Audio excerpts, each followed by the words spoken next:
Como vamos bien de tiempo, me lo voy a tomar con un poco de calma, así no tengo que correr como siempre cuando estoy interviniendo. En una ocasión le preguntaron a Benjamin Disraeli cuál era para él la diferencia entre desgracia y catástrofe. Y él respondió, lo van a entender muy rápido, dirigiéndose directamente y pensando en su principal opositor. Una desgracia sería que Gladstone cayese al Támesis y se ahogara. Y una catástrofe sería que alguien lo rescatase. Cuando venimos a este orden del día, a este punto de los incumplimientos, venimos con un dilema. Tenemos la impresión de que es una pena que buenas propuestas, algunas de las que salen de esta Cámara, terminen en las aguas de los incumplimientos, pero tenemos la sospecha de que si ustedes la rescatasen, la podrían convertir en una catástrofe. Porque a veces no es fácil, no es difícil el que se convierta una buena solución en un problema. Así que no sabemos si los incumplimientos hay que lamentarlos o celebrarlos. Y en todo caso la duda se despeja en cuanto son ustedes mismos los que nos traen un plan reencalentado, un plan más bien desgraciado que amenazan con hacer catástrofe 10 años después. Benjamin Disraeli tuvo que gobernar, fue primer ministro en la Inglaterra victoriana, ya transformada completamente por la revolución industrial. Una revolución industrial que no convirtió muchos de las soluciones y de los avances tecnológicos en verdaderas soluciones, sino en otro tipo de problemas. Entre ellos, por ejemplo, la distribución de la riqueza. Durante la revolución industrial, una mayoría social no se vio beneficiada por esa situación. Se debatía, por ejemplo, en aquel momento, y se utilizaba como un indicador del bienestar generado por la revolución industrial, el nivel de té y pan que consumían las clases populares.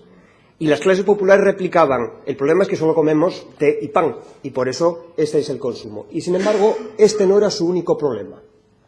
Se enfrentaban con el problema de los fraudes alimentarios, se enfrentaban con el problema de todo tipo de problemas de sustancias mezcladas, hasta el punto que una publicación satírica titulada Punch decía una viñeta en la que una niña aparecía, y leo textualmente, diciendo en una tienda de ultramarinos, señor, mamá le ruega que me dé 100 gramos de té de la mejor calidad para matar a los ratones y 50 gramos de chocolate para exterminar a las cucarachas. En 1820 se publica el primer tratado que recoge hasta qué punto había llegado el tipo de fraude en la alimentación. Frederick Aucoin decía que, por ejemplo, se utilizaba lumbre para mezclar con la levadura, se utilizaba cobre para mezclar con la levadura y la cebada con la que se hacía la cerveza, incluso se utilizaba el polvo que se barría en el suelo para mezclar con la pimienta. Hasta ese punto había llegado la situación y en 1950 The Lancet publica un artículo en el que recoge que de 49 barras de pan, en todas de ellas había, cogidas aleatoriamente por todo Londres, en todas ellas había alumbre que alteraba su peso. En un principio las trampas no eran relevantes, pero llegó un momento en el que el propio gobierno británico tuvo que intervenir y Disraeli tuvo que coger sus dogmas liberales y lanzarlos al Támesis. ¿Qué era lo que había sucedido?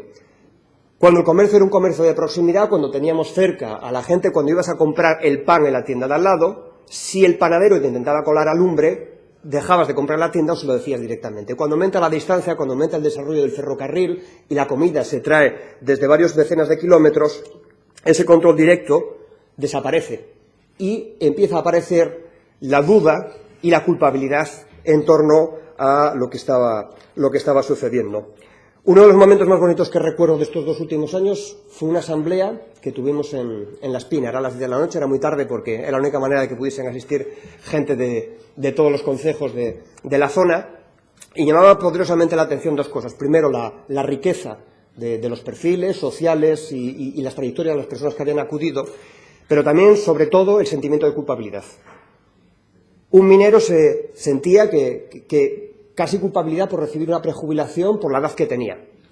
Una joven que había intentado abrir una peluquería se sentía culpable por haber recibido unas míseras ayudas con las que no consiguió siquiera mantener abierta la peluquería. Un ganadero sentía el haberse endeudado para pagar la cuota láctea. Y una anciana, que llevaba muchos años de emigración, lamentaba haberse ido y haber dejado el país, y lamentaba haber vuelto y haberlo encontrado absolutamente todo abandonado. Esa gente había sacado adelante el país. Esa gente teníamos que estar orgullosos de ellos, y sin embargo lo que habían escuchado decir de ellos es que recibían subvenciones, recibían prejubilaciones, ayudas para montar una empresa, y les habían acusado incluso de adulterar los alimentos y haber vuelto locas a las vacas. Ese era el panorama con el que nos habíamos encontrado. Bastó un rato de conversación cercana para comprender que el problema había sido otro, que les habían vendido ideas adulteradas. Unas habían llegado de lejos, desde Bruselas, y otras no tanto. Se encontraban rápidamente con que la cuota láctea y el dinero con el que se habían endeudado se había convertido en las preferentes del campo, que el sector cárnico había sufrido una reestructuración a golpe de crisis alimentarias y de monopolio de las cadenas de distribución. Se habían encontrado con que las carreteras, las grandes infraestructuras se habían convertido en pilares ya sin viaductos como el de Cornellana y que, desde luego, los baches de las carreteras hacían que la gente ya no solamente no se fuese a cortar el pelo, sino que lo considerase una tomadura de pelo. La distancia entre ciudadanos y representantes es clave.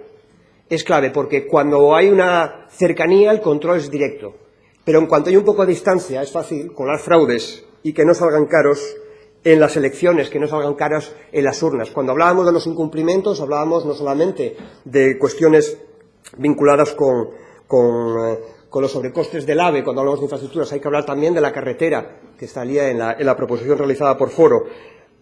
Cuando hablamos de los problemas de gestión del SERIDA, estamos discutiendo acerca del modelo de investigación, de innovación en el mundo agroalimentario. Si queremos una investigación aplicada a los problemas reales o exportar de forma competitiva un tipo de investigación que no le sirva a nuestra gente en el campo. Cuando hablamos del plan de gestión cárnica, de lo que estamos hablando realmente es de afrontar los problemas estructurales de productores y consumidores y aquellos que también estrangulan, ¿no? Se ven estrangulados sus negocios por culpa de la crisis del sector. Fíjense, señorías del Gobierno, nuestra desgracia no es que ustedes incumplan 3 simples proposiciones de ley. Entendemos que si ustedes mismos no cumplen su programa electoral, no tienen problema ninguno no cumplir las proposiciones que se traigan aquí. Lo catastrófico es que con frecuencia consiguen hacer que la ciudadanía se sienta culpable, que se tengan que sentir estómagos agradecidos porque no les falte ni el té ni el pan blanco. No les vamos a pedir que renuncien ustedes a las subvenciones electorales. Van a tener que gastar un montón de millones para explicar lo que han hecho en los últimos 5 meses, cómo han renunciado a su programa electoral. No les pedimos que recorran toda Asturias. Basta simplemente con que escuchen a la gente que estamos en esta Cámara, sobre todo las buenas propuestas que puedan salir. Se lo aseguro, escuchar sale gratis. El no hacerlo es lo que quizás paguen caro las urnas.